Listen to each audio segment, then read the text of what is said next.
بسم اللہ الرحمن الرحیم پھر اگر روشن احکام تمہارے پاس پہنچ جانے کے بعد تم متزلزل ہو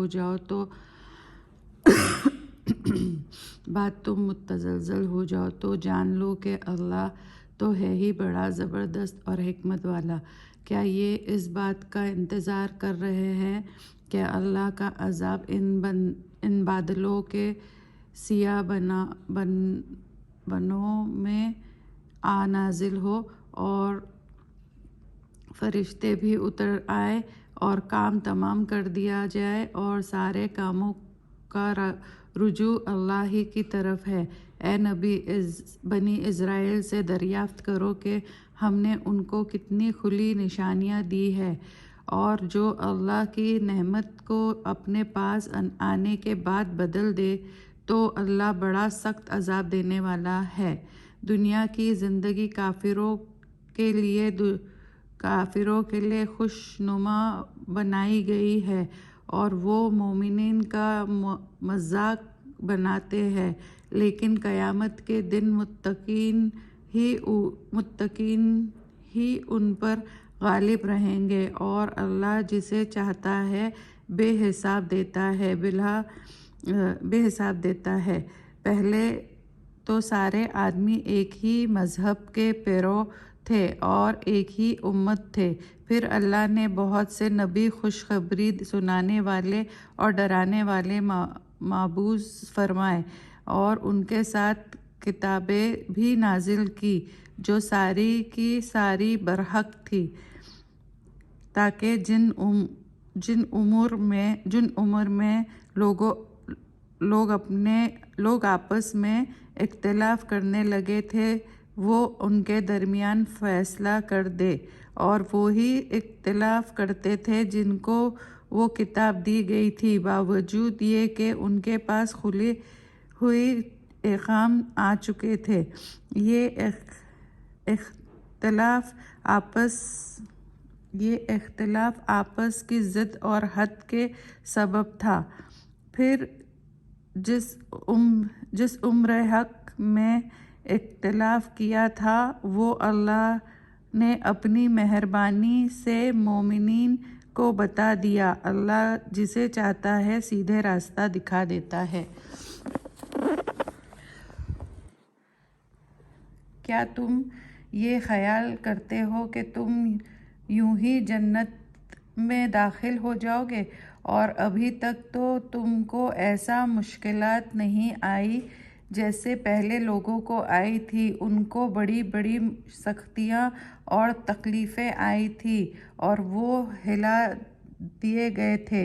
یہاں تک کہ رسول اور ان کے ساتھ مومنین پکار اٹھے کہ اللہ کی مدد کب آئے گی؟ دیکھو، اللہ کی مدد ابھی آنے والی ہے۔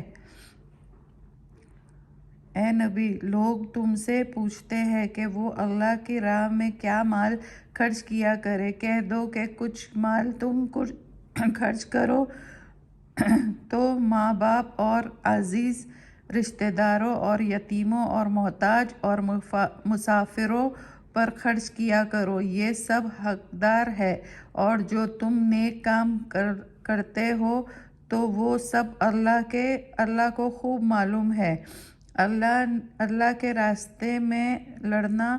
تم پر فرض کر دیا گیا ہے، اور وہ تم کو غرن تو گزرے گا، مگر عجب نہیں کہ ایک چیز تم کو بری لگے اور وہ تمہارے حق میں اچھی ہو، اور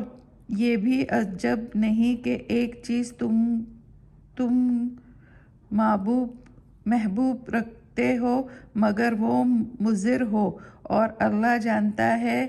تم نہیں جانتے۔ اے نبی صلی اللہ علیہ وسلم تم سے لوگ دریافت کرتے ہیں کہ مقدس مہینوں میں لڑنا کیسا ہے۔ کہہ دو کہ ان مومنوں میں لڑنا بڑا گناہ ہے، اور خدا کی راہ سے روکنا اور اللہ کے ساتھ کفر کرنا اور مسجد حرام سے روکنا اور اہل مسجد حرام حرم کو وہاں سے نکالنا اللہ کے نزدیک یہ سب اس سے بھی زیادہ گناہ کے کام ہے جو یہ کفار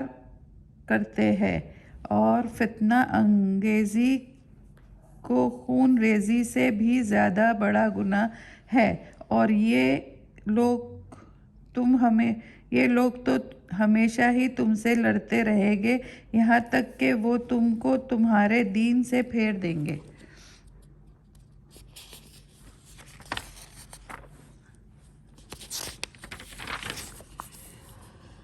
اگر ان میں اتنی سکت ہو اور جو تم میں سے اپنے دین سے پھرا پھر وہ مر گیا تو وہ کافر ہی مرا۔ ایسے لوگ کے اعمال دنیا اور آخرت دونوں میں برباد ہو جائیں گے، اور یہ لوگ دوزخی ہیں اور ہمیشہ اسی میں رہیں گے۔